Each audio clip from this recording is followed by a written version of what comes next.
It's time to check out what's trending over on BuckeyeReview.com. Editor-in-Chief Dontaira Terrell is here to share all the details. Great to have you back. Thank you for having me, as always. Yes, so first up, you're reminding readers and website visitors to use their voice, vote this November 4th. What's your overall message? Early voting is underway, and every election, whether it's local, state, national, shapes the communities that we live in, the schools our children attend, and the resources needed to keep families thriving. Voting isn't just a right, it is a responsibility. So whether you vote early by mail or on election day, as you stated, on November 4th, just make sure you vote. I think we just want to emphasize, utilize your power, utilize your voice. Let's all do our part to rock our right to vote and show up for the change that we want to see within our communities. And your father, who serves as a community liaison for the Buckeye Review, was just featured in a new book, and there was a big celebration for it. So can you tell us about the book, what it's about, and what he's sharing in it? Okay, well, first off, let me just tell you, this book is amazing, but not only the book in itself, the people who are highlighted in this book. This is a coffee table book by photojournalist and filmmaker Sabrina Thompson. She pretty much channeled her grief into glory. Her grandmother passed away, 96-year-old, and her name was Olivia Gibson, the original Ochi. So to channel that grief, she traveled across country. She identified 30 elders, 65 plus, and she wanted to highlight their stories and just capture their overall essence.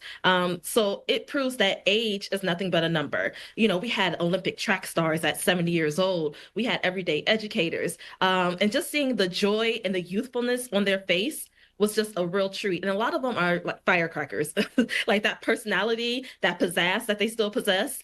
It's a joyful reminder that wisdom, style, and purpose do not have an expiration date. And it featured, former congressmen, everyday community heroes, bus drivers, grandmothers, lifelong educators as well. And it's a way to process grief. And like I said, it's just an overall just fascinating book. I also had an opportunity to chat with her during a fireside chat. And this is a time when our elders their stories go untold, and sometimes elders feel as though their presence go unnoticed. So this was a wonderful way to just show them that they're not just history, but they are part of our living legacy. You shared some pictures with us, and your dad had a great time, it looks like, too. Absolutely. When I tell you they got down at that fashion show, they got down. Well, that's good. Yeah, they deserve it. They need to celebrate. And Dontaira, you also went back to your alma mater at Florida A&M University. Tell us a little bit about that. You want to inspire future journalists. So what did it feel like to kind of pay it forward in that moment, too? Okay, so first off, going back to Florida Agricultural and Mechanical University, also known as FAMU, which is located in Tallahassee, Florida, and it is a historically Black college and university, which is also known as the HBCU.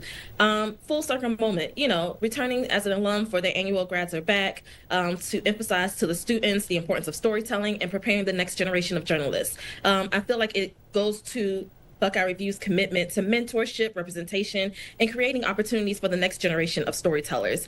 With that, we also participated in a career fair, and the curiosity of the students and just understanding how navigating the industry shifts and cultivating integrity definitely left a lasting impression. But also, although the Buckeye Review is locally operated and founded in Ohio, we are nationally recognized as we're distributed in 200 cities and across 29 states. So we were on the spot offering internship opportunities, and we also want to extend that same opportunity to local students as well. So drop us a line at hello@buckeyeReview.com if you're interested. Introduce yourselves, drop your resume and some clips, as we're, again, cultivating the next generation of storytellers. Yes, you're doing that one day at a time, one story, one interview at a time. Dontaira, Yes. Thank you so much for joining us. To check out these stories and more, just head over to BuckeyeReview.com. Don't forget to click subscribe to their emails while you're on the website. Dontaira, great to have you back as always. Yes. Have a great day, Lindsay. You too.